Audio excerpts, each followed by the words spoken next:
They're watching you. They know your weaknesses. They're planting seeds of doubt, trying to bend your mind to their will. Watch, learn, and implement, or become another cog in their machine. The choice is yours. Trick number 1, twisting good news. Twisting good news is a dark psychology trick that's often used by those who understand the power of perception, people like me. It's an art form to undermine someone's achievements subtly. I've seen this tactic employed countless times, and I've even had it used on me by those who wanted to knock me down a peg. Imagine someone like Captain America saving the world only to hear, "But couldn't you have done it without all the collateral damage?" It's a punch in the gut, isn't it? When someone comes to you full of pride in their accomplishments, you twist it. They say, "I just got promoted." You respond, "Promotion, huh? But you're still at that company?" They feel deflated, like a balloon losing air. It's powerful, and it leaves them questioning their worth, just like people have tried with me. Trick number 2, nouns versus verbs. This trick is about identity. I know a thing or two about that. People need to belong, to feel connected. That's why you see everyone clamoring to be part of something bigger, a group, a team, a nation. Manipulators like myself know how to leverage this need. Instead of saying, "I save people," which is a verb, you say, "I'm a hero," which is a noun. It's a label, a badge of identity. People love to wear those labels because it tells them who they are. And once they identify with that label, they're yours to mold. Just like the adoring public who see me not as a man, but as a symbol. Trick number 3, agreeing to disagree. This is one of my go-to tactics. If someone's riled up, angry, or emotional, I can disarm them in an instant. I completely agree, I might say, even if I don't give a damn about their point of view. It diffuses the tension, aligns them with me. Suddenly they're on my side, eager to please. You see, people like to feel validated, like they're right. Agree with them enough, and they'll follow you anywhere, maybe even right off a cliff if you play your cards right. It's how I keep my allies close and my enemies at bay. Trick number 4, the ego elevator. This one's a classic, and it's ridiculously easy to pull off, especially with women. Everyone loves talking about themselves. Trust me, I've seen it time and time again. When I'm out there making small talk, I always steer the conversation towards them. "What's it like being you?" I might ask. They start talking, and suddenly, I'm in control. They're revealing more than they realize, all because I've made them the star of the show. It's like I'm holding a mirror, reflecting back their own greatness, but at the end of the day, it's my reflection they're going to remember. Trick number 5, question manipulation. This is where real manipulation comes into play. When I ask questions, they're never just questions. They're traps, designed to lead the conversation where I want it to go. Instead of asking, "What do you think about this idea?" I'll say, "How do you think this idea could be improved?" See the difference? It's subtle, but it shifts the focus. The person starts thinking about flaws, even if they hadn't noticed any before. It's like planting a suggestion in their mind, and once that seed is planted, it grows, and I can shape their thoughts to align with mine. I've used this more times than I can count, and it works every single time. Trick number 6, staying calm. When the storm hits, I'm the calm in the center. It's not about staying calm for the sake of it. It's about contrast. If they're losing it and I'm composed, who looks like the one in control? That's right, me. This is a tactic straight out of the playbook. Make them look unhinged while you remain the steady rock.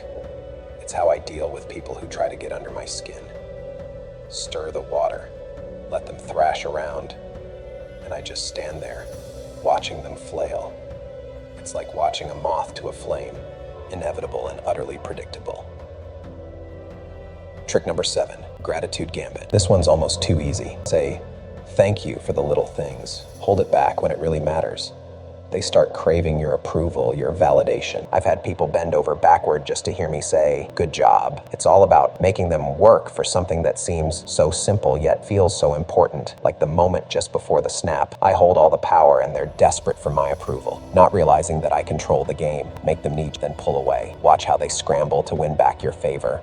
Trick number 8, the quid pro. Quo, you never get something for nothing. That's a rule I live by. When I need something, I don't ask for favors. I make deals. I offer them something they can't refuse, something they value. And trust me, everyone has a price. Whether it's power, recognition, or just a bit of my time, I know how to push the right buttons. Help me with this, I might say, and you'll get the credit. Simple, yet effective. It's like dangling a carrot in front of a rabbit. They'll follow wherever you lead. Trick number 9, the power of we. Language is everything. It's not what you say, but how you say it. When I speak, I don't use I unless I'm asserting dominance. Instead, I use we. It's a subtle way to make people feel like they're part of something bigger, something they can't walk away from. We need to act, I might say, instead of you need to act. It's inclusive, it's powerful, and it binds them to me. It's a trick I use often, whether addressing the public or my team. It makes them feel like we're in this together, even when we're not. Trick number 10, the advice advantage. Want someone to agree with you. Don't ask for their opinion. Ask for their advice. It's a psychological trick that makes them feel invested in your success. When they give you advice, they're now part of the process, part of the decision making. It's how I turn potential critics into allies. eyes. They start seeing things from my perspective because I've made them believe it's their perspective too. It's a subtle yet powerful form of manipulation that I've perfected over the years. Trick number 11, the backhanded compliment. Praise can be a weapon, and I know how to wield it. Compliment someone behind their back and it's bound to get back to them. It's a way of building loyalty, of making them feel like you genuinely care. I'd never say this to his face, but he's one hell of a hero, I might say. When they hear it, they feel grateful, even if I never meant it. It's a tactic that's as old as time, and it works like a charm. It's about planting a seed in their mind, making them think you're on their side, even when you're not. It's like Scar from The Lion King, flattery, and deceit all wrapped in one. Trick number 12, mirroring. Mirroring is a psychological tactic that's almost too easy. People like those who are like them. It's basic human nature. So I mirror their body language, their tone, even their interests. They think, hey, this guy's just like me. It's how I win people over without them even realizing it. They start to trust me, to feel comfortable around me, all because I've made them think we're the same. It's manipulation at its finest, and it's something I've mastered over the years. It's how I get people to drop their guard, to let me in so I can control the narrative. Trick number 13, the foot in the door. This is one of those tactics that works on a subconscious level. Ask someone for a small favor, and they're more likely to do bigger favors for you later on. It's how I turn skeptics into followers one step at a time. Can you help me with this small thing? I might ask. They do it, and suddenly they're more invested in me than they realize. It's a tactic that builds loyalty, one small favor at a time, and before they know it, they're doing things they never thought they would, all because I asked for something small first. Trick number 14, the confirmation trap. People love to hear what they already believe. It's called confirmation bias. I use this to my advantage. Agree with them on something they already believe, and they'll be more likely to agree with you on something else. It's about building trust, about making them feel like we're on the same page. Once they believe that, they'll follow you anywhere. It's a simple trick, but it's one of the most effective. People like to feel validated, to feel like they're right, and if you give them that, they'll give you their loyalty in return. Trick number 15, the cold shoulder. This is a classic manipulation tactic, and it's one I've used more times than I can count. Ignore someone, give them the cold shoulder, and watch as they scramble for your attention. It's a way of asserting dominance, of making them realize that they need you more than you need them. It's a tactic that works in relationships, in business, in every aspect of life. When you're the one holding back, you're the one in control. It's about making them come to you, about making them seek your approval. And once they do, they're yours to control.